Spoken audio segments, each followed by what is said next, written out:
Aquaculture is defined as the cultivation of marine or freshwater organisms, especially fish or shellfish, such as salmon or oysters, under controlled conditions, and they're also called aquafarming. It accounts for over 50% of all fish sold in the world market, and as a planet, an estimated 1 billion rely on fish for their primary source of animal protein. And as the population keeps skyrocketing, aquafarming may seem to be the way to go, as 29% of the world fish stocks are overfished, and 61% are being fully fished. Wild-caught fish doesn't seem to be like a viable solution to be feeding the world population. However, aquafarming is not perfect and does come with its consequences.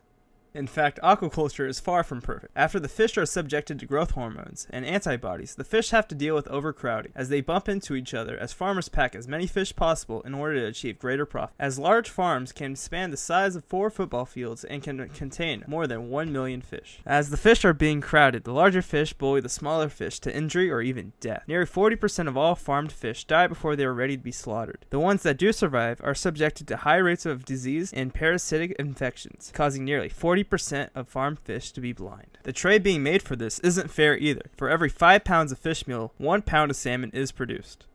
Nearly 70% of the global fish meal supply and almost 90% of the fish oil goes to aquaculture. They use fish such as anchovy, horse mackerel, menhaden, caplin, sandal, blue whiting, herring, and pollack. These fish aren't from aqua farms either. They're wild caught. A report showed that aquaculture is a contributing factor to the collapse of fisheries stocks worldwide. The amount of pollution created by these aqua farms are also high. For example, the amount of waste produced from an estimated 1 million fish is large. A built-up organic matter beneath the fish farms can impact the flora and fauna of the area. In some cases, this measures changes to the sediment chemistry and in turn affecting the overlaying habitat of the native fish. Organic material isn't the only thing being polluted into the environment either, as diseases or parasites can spread to the native fish. It just goes on and on and on. Things I've never seen before. They're sick. You can see 1 or 2 sick fish, but when you see half the fish or more than half the fish in a river that look like they're definitely going to die before they spawn, it's bad. And all these fish appear to be dead pre-spawn. The legs. So look at all the fish that are here. Look at them all dead, all pre-spawn.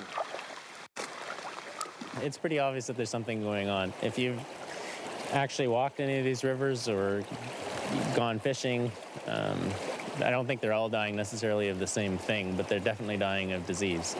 Animals aren't the only thing suffering from the pollution of aquaculture, as large-scale farms also lead to the destruction of their local communities. And as the aqua farms destroy mangroves and dump harsh chemicals, it makes the farmland used by locals to support their families nearly impossible to do so. Aqua farming can also bring competition to native species. As fish usually grow and mature fast, they can escape and are highly competitive for food and habitat. They also breed with local fish, reducing the health of the wild population. Finally, it's slaughtering day for the fish. Salmon are starved up for 10 days before execution in order to reduce waste contamination. When slaughtered, they are immobilized by being chilled, but are fully conscious when they are killed with carbon dioxide and other methods including mass suffocation on ice.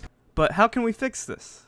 Fish farmers are experimenting with recirculation systems which filter wastewater and reduce their impacts on the surrounding ecosystem. These farms can be located far away from sensitive habitats where fish feed and spawn. Advancement in plant-based products can help aquafarming become more independent from the ocean and help continue to feed a growing population. Thanks for watching.